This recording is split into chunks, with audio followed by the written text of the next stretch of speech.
All right. Are we live? Are we We are recording? Oh live, dude. shit, hold on.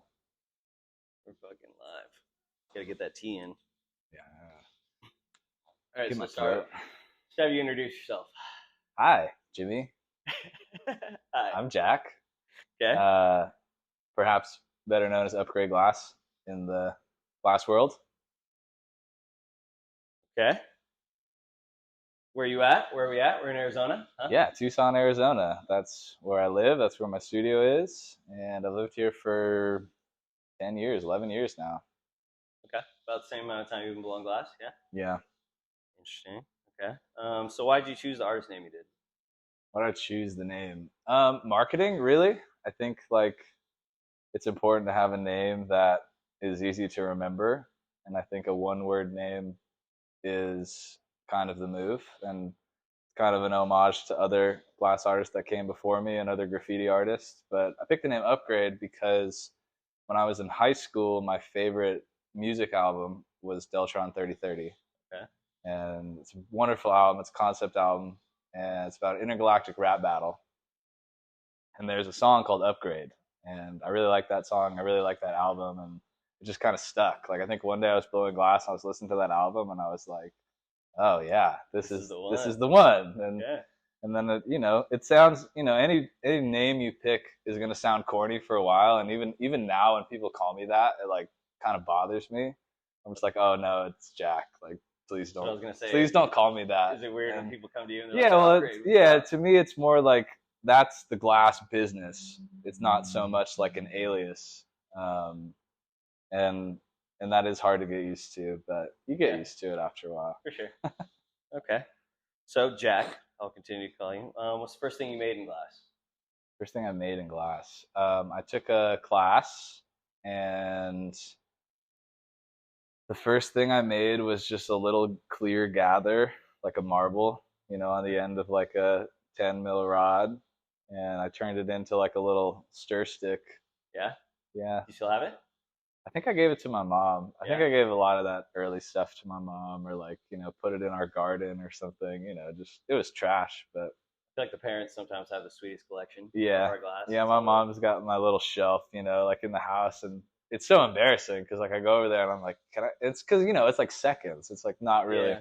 sellable first quality work, but to her it's a first. So I mean, it's like front and center. I was like, fuck, like can I give you some nicer glass to like put on display to Well, yeah, everyone? you got to see the progression through all the pieces, though, right? Yeah, So it's yeah, and probably it's nice. yeah, People, it's fun, and some of it is nice. Some of it I look back and I'm like, damn, like I was really onto something with that. Like maybe I should revisit that. yeah. Well, and I think like a collector going by and seeing something like that would probably be really interesting, right? Yeah, Because they'd be able to see like that yeah, past yeah, progression for of sure. work. And I've been on the other end of that too, where like I've seen old. I really like Salt Glass, and I've seen some of his old work, and like you show it to him, and he's like, "Fuck, like where did you Yeah. get this, dude?" But it's like to us, it's sick. Like it's early days, and you can see where people are going. So yeah, first thing I made in glass, a little swizzle stick. I think I also made a little clear marble, and I made like a little mushroom implosion pendant. Okay. I think that cracked though, That one cracked. probably. Yeah. Be like that sometimes. So you kind of touched on it, but so you got started in glass by taking a class. Yeah, Want to elaborate on that a little more? yeah. It was a Groupon class. It was a summer during college, and I had no idea what the fuck I wanted to do with my life, so I was just trying shit, and like, um, That was here in Tucson. no, that was actually in Berkeley. Okay. Um, yeah, that was a long time ago, and took the Groupon class, and it really, it felt immediately special. It was something like, oh, okay, like this is really fun and difficult and interesting. And I took a couple more like classes and like lessons that summer, but then I didn't touch glass again for like a few years after that. I Hmm. was just kind of like dipping my toes in, and glass is hard and it's expensive. So at the time I was like, oh, like I'm not good enough, or this isn't for me. And then put it away for a while. Do you feel like you tried some other things and then realized that you were kind of enjoying the glass a little bit more, Yeah. and Yeah, then so went definitely. back to Like I it? went back to school, and like that was all that I thought about. I was just like, oh, I just want to blow more glass, but I didn't really have the accessibility that I had there when I was living here. So yeah, I thought about it every day for like, years. And then finally just like got some money together and bought a little torch and set it up in my friend's shed and like gizzled a lot of shit for a few months. Do you look back at that as like some of the more enjoyable times, you think? Or do you think it's progressively No, I becoming think more enjoyable? that was hard. That was a failure. Um, that time where I tried to do it was a failure because I just had no idea what the fuck I was doing. And like, Yeah. I didn't really know how to get the materials that I needed. I didn't really understand how like the oxygen companies work. So I was just wasting oxygen, I was wasting oxygen. And like, that was a failure. And I was ready to quit. And I was actually looking for other jobs like on Craigslist because I was like, fuck, like I need a job. Like I spent all my money trying to like learn how to blow glass and just like didn't make it happen. And I found a fucking Craigslist ad for a glass blowing position. And then, yeah, I hit him up and he called me, and that was my first glass blowing apprenticeship. Okay. Who was that? John Mims. He had a company called Kind Glass, and that was here in Tucson.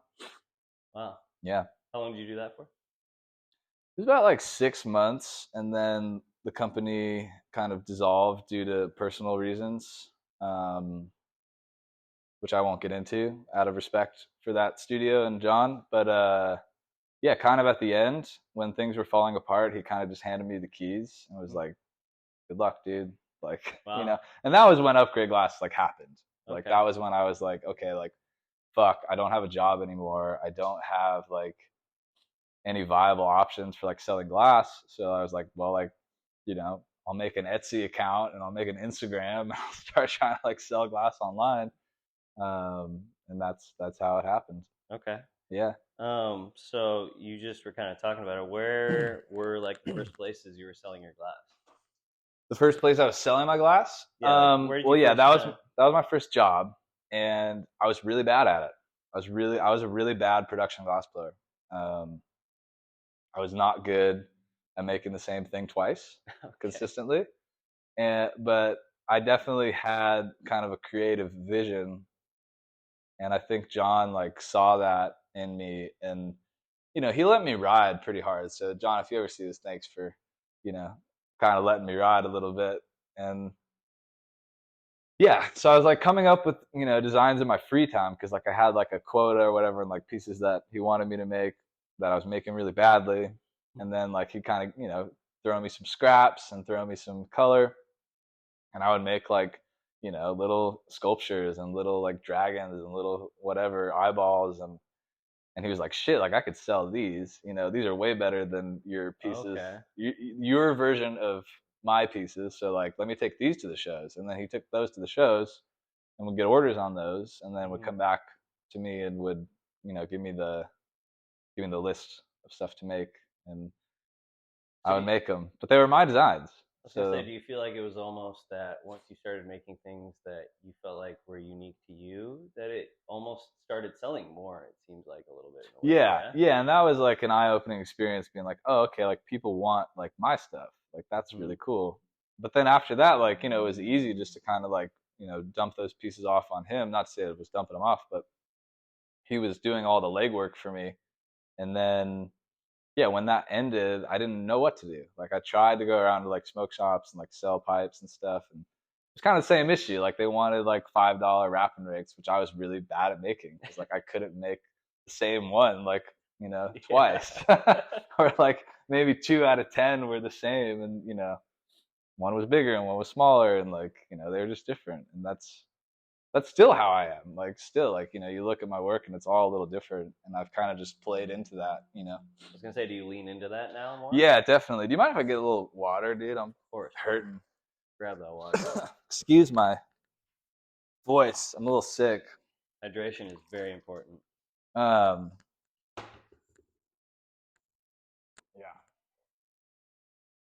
Yeah. So you. I'm gonna double fist some water into. Go for it, brother. You start leaning more into kind of that. That was.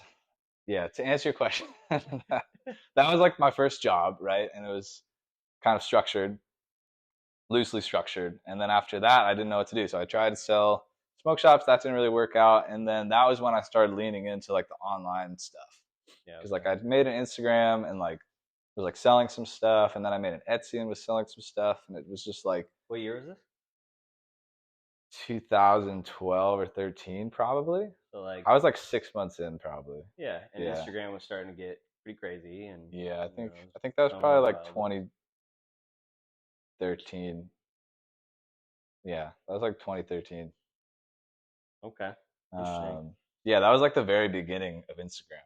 Yeah, Like it was like the wild, wild it west was of it. wild, wild west, dude, and it was super fun because like yeah, nobody knew what the fuck they were doing, and we were just kind of like making it up as we went along. Yeah. Okay, so at the start, did you have some like big influences, and not necessarily just glass influences, but were there like artistic influences or things that were kind of pushing you Yeah, in certain directions? yeah, dude, that's kind of something I was going to touch on, but I didn't want to go on too deep of a tangent on the last question. But yeah, when I started blowing glass, I didn't know fucking any glass blowers. Like I had just like seen people blowing glass and was like, that looks fucking tight. Like I want to do that. But yeah, here in Tucson, I was going to college. I was going to the University of Arizona. It was my freshman year, and I went into my now friend Micah's smoke shop at the time. It was called Fathead Glass, and it was like a gallery smoke shop where they were blowing glass in the back, and it was Micah and it was Calvin Mickle and Nady and Carl Taylor and like I think Sven was there and maybe Yusheen had like just left. So like heavy fucking hitters, dude. And I Yeah, walked in there to like I don't know buy something like a grinder or like a fucking slide or something cheap. And I was like, holy shit, like this is crazy, like this is amazing.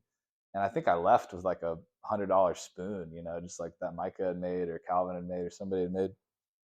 And that was it. Like I went back. I think I went back like the next week and was like, "Yo, like you guys just hang out and blow glass and like this is what you do. this is it. This is what you do for a living." And they're like, "Yeah." And Micah was super cool. Like he could have just been like, "Beat it, kid. Get the fuck out of here." But he did talk to me. Like he took the time to like chat with me and answer my stupid questions because like every kid that like wanders into a glass shop, they're like, "How do I blow glass? Like how do I do this?" And he was like, "Take a class, dude. Like you should, you know, Yeah, try it and see if you like it." And yeah, that's what I did. So those guys were definitely hugely influential, and I didn't even know who they were. Like I didn't even know like that they were famous or like becoming famous. I was just like, these guys make sick shit, yeah. and There's yeah, stuff that you were just drawn to. yeah, it was just beautiful. It was beautiful, and like I could see like I could see them working hard on it, and it was amazing. Like Calvin was making these big like animal sculpture tubes, and they were making like huge inline pieces with like Yusheen's wigwags all over them, and it was crazy stuff. And I was just like in the right place at the right time. Just got lucky, Yeah. you know. So those guys were huge. When I first started blowing glass, I rented some space at Revere Glass, and at the time, Phil Siegel was working there, and he had kind of just started blowing glass, but he was just on another level, like from the very beginning. It's like Mm. clearly like super, super gifted, and like yeah, I really gravitated towards him, and he was so young in the game. He was very open about sharing everything, and he taught me some stuff. So Phil was a huge influence, very early on, and then yeah, it was funny because in that shop, like they would people would bring in pieces and like names would get dropped all the time. And they're like, this dude's doing a class, this dude's doing a class, and I'd be like, who's that? And they'd just be like, what are you what? Like, like I don't know, I just want to make marbles. Like, I'm just the kid in the corner that's like making fire. But then yeah, like I got hooked on like the glass scene. Like that was like my introduction to the scene, like, realizing that these people had a wider influence than just like the local scene. You know what I Yeah. mean? I think my friend Jordan brought an MNP, and I was like, "Did you make that?" He was like, "What the fuck? Like, no, like this is MNP, dog." And I was like, "Who's that?"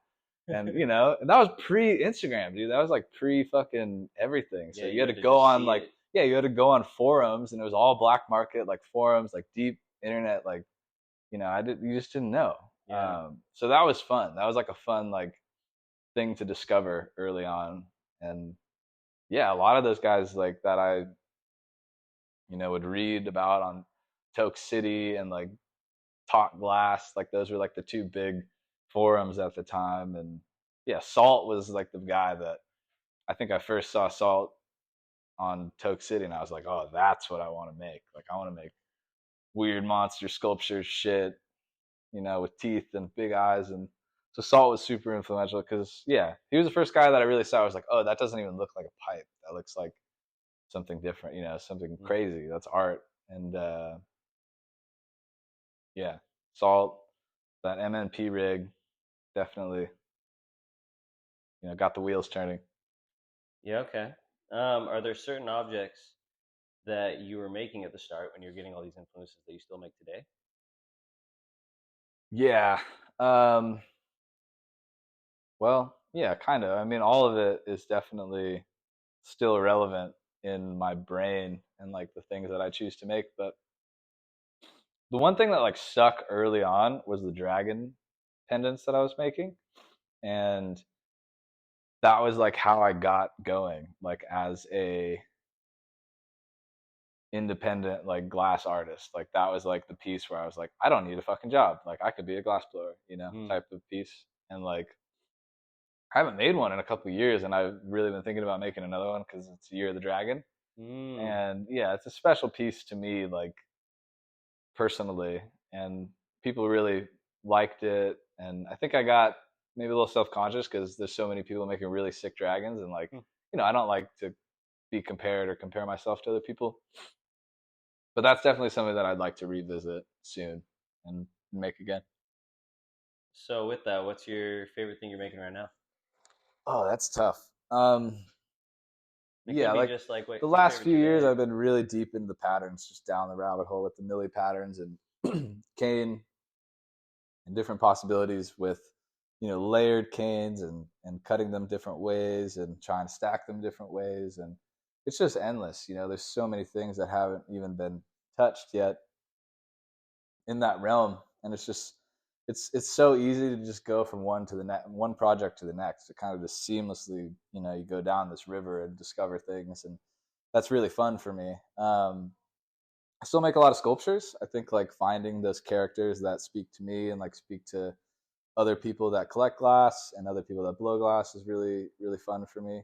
Um, and building on those characters and kind of creating like a lore around like you know my glass and like around glass in general. Yeah, I make a lot of faces. I make a lot of characters. I like to personify glass because I think it's very easy to personify it, especially when you start working with it. It has an attitude and it has a personality, and you fall in love with it. So it's fun to give it a face and hang out with it sometimes. Okay. Okay. Let's see. What's the next one we're gonna hit you with? Let's kind of go into what you want to see for the glass scene. Like, what do you hope the scene looks like in 10 years? That's a really good question. Um, I think there's so many ways that it can go, and I think there's so many like facets to glass, and like people that make glass, where there's going to be different scenes and levels to the scenes, and markets. Like I really would like to see higher end glass be accepted by like mainstream galleries and museums. I think that what pipe makers and borosilicate glass artists are doing is one of the most interesting and definitely the most important thing in glass that's happening right now, besides like scientific tech, like telescopes and shit like that. But like art wise, I think borosilicate lampworkers are making some of the most profound and interesting things, and I really hope that more people pay attention. I think Corning is starting to pay attention. They've just had their first kind of like pipe shows and demos recently, and like Corning's backed by Fortune 500 companies, dude. So it's like once they get on board, then that's going to get more accepted by everybody. And um, yeah, I would love to see where that goes because glass blowing in our realm is still so underground, and nobody like maybe one or two people have art brokers and like are selling glass big time, but for the most part, we're hustling. We're still like got that lot mentality. We're jingling pipes in the fucking parking lot. You know what I mean? Except it's Mhm. Instagram, and that's the current like lot. But I think it'll expand, and I think more people will start to see the magic and start to get excited by it. Um, I think that's like probably one of the more like important facets of glass, but I also am really curious to see where the technology goes. Like, there's been so many innovations in color and just like quality. Um, I think the demand for high quality glass has increased by an incredible amount, and I really have to hand it to like the color makers that are making really interesting colors and coming up with new recipes and formulas and keeping it stable for the most part. I feel like it's become more stable. So I mean, once you add the colors and the stability, like and bigger actual like infrastructure tech, like furnaces and the stuff Marcel's doing is so wild that like I feel like doesn't get enough attention. Like people know that's happening and they're like, oh shit, that's crazy, but I don't think people actually fathom like the amount of technology and innovation that's being done on a technical level, like on a tool and infrastructure level, that just has never been done with borosilicate glass. And like, he's a independent operation.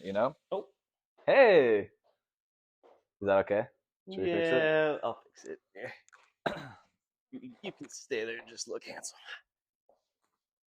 That's why we use duct tape, but apparently That's all right. not strong enough. All right, there we go. Giving them all our secrets, man. Yeah. Anyway, Yeah. yeah, I think tool makers and glass artists will continue to innovate the tech and innovate the tools that we use to make bigger and crazier and cooler shit, and it's just going to be amazing to watch and super fascinating to be a part of. Okay. Do you feel like what are some things that either you feel like you're already doing or that you want to see done to help get to that vision that you're seeing for the future, or at least what you're hoping to see moving forward? I know this is a out there one. What am I personally doing?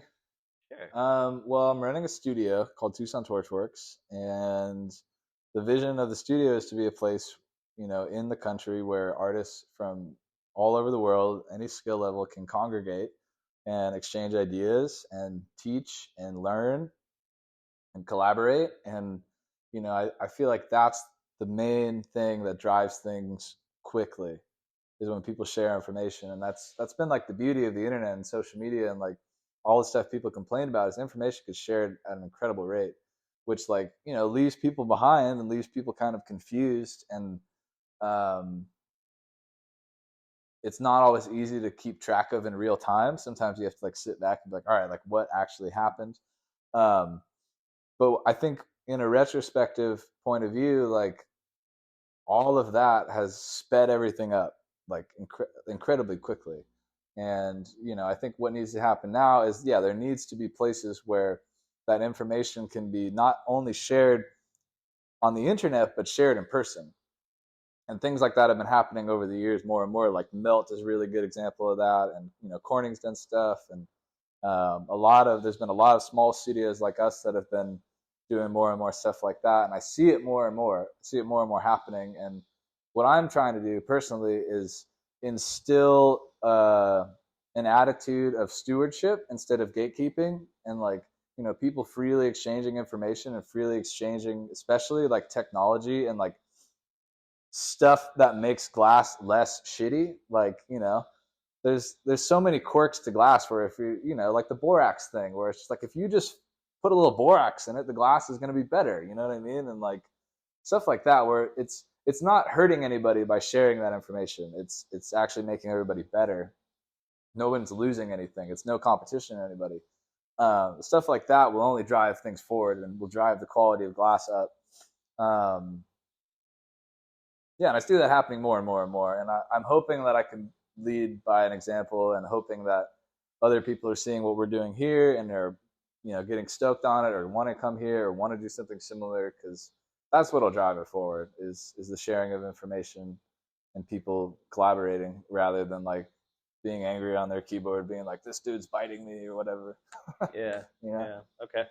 What do you feel like glassblowers should be paying attention to right now, or even more attention to? Take it either way. In what context? Just what are the things we can take it either? What are the things that you feel like not enough people are focusing on that there should be more focus being put on in the scene, or just what are the things that you've noticed for yourself that paying attention to have helped you move forward? Um, that's a good question. I think glassblowers need to pay attention to more macroeconomic cycles because a lot of people get very tunnel vision and they get very like, oh, like,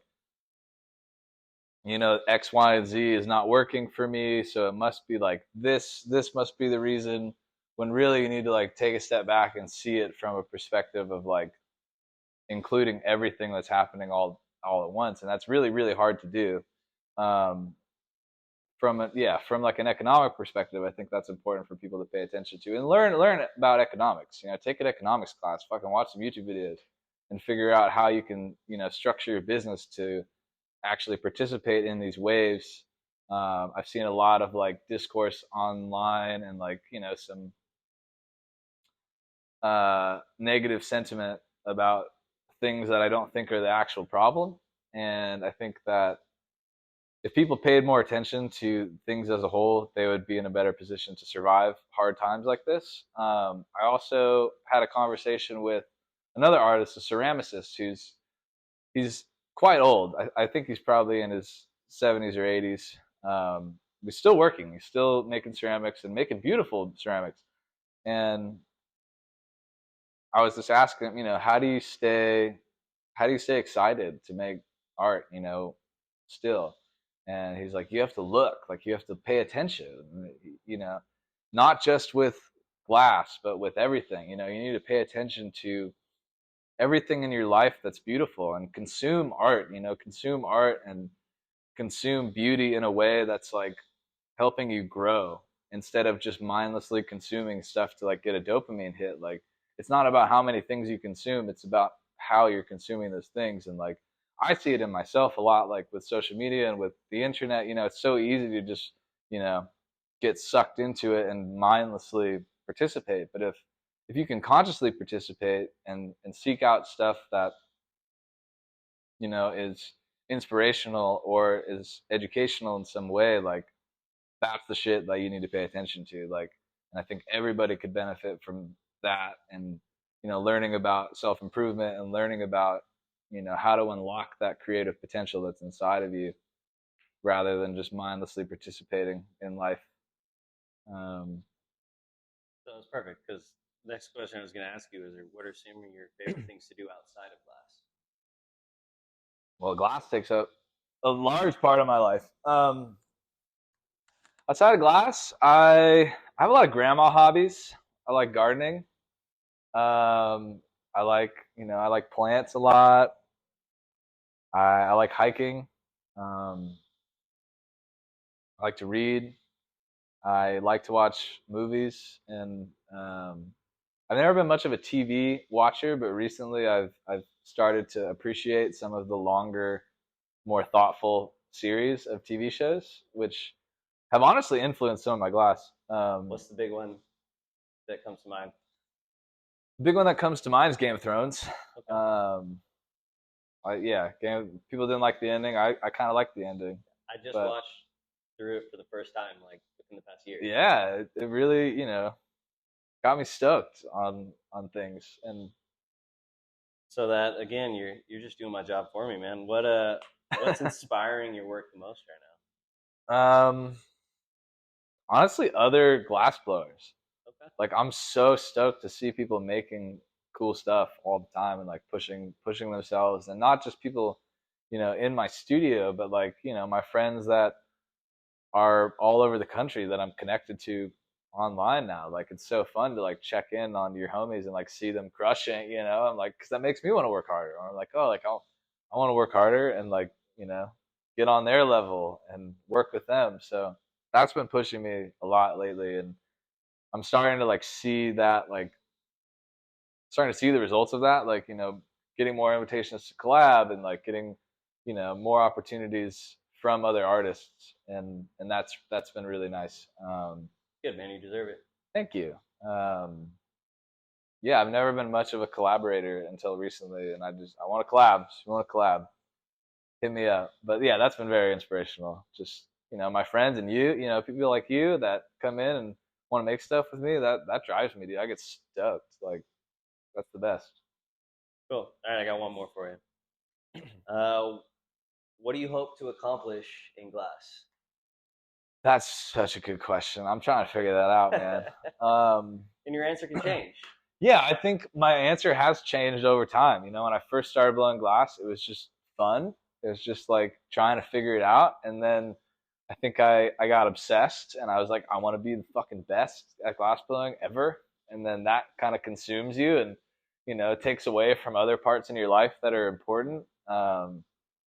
And then I think now I have a lot more holistic approach to it where I just, I want to make cool stuff and I want to make the best stuff that I can. I want to be the best glass blower that I can be, but I don't necessarily have to be the best. And I want to instill a culture of sharing so that one day the sickest glass ever will get made.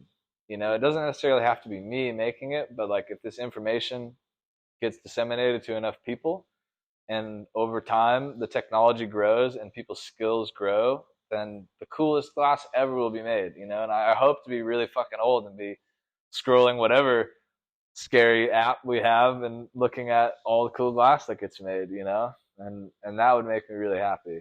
But yeah, I want to make tight shit, dude. I want to make big pieces.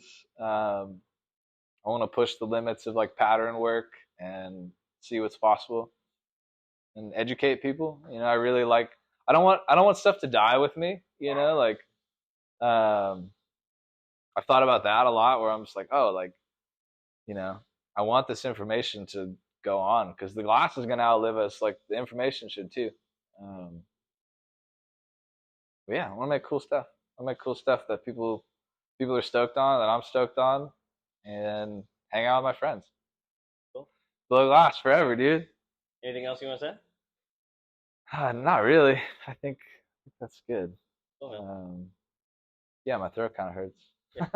Well, thank you for doing this. I appreciate you. Thank you, man. It's been super fun. I hope that was good, and hope Perfect. you can get some content out of that. And hopefully, I don't sound too horrible, but No, I did my best. doing great, man. Thank you. Alrighty.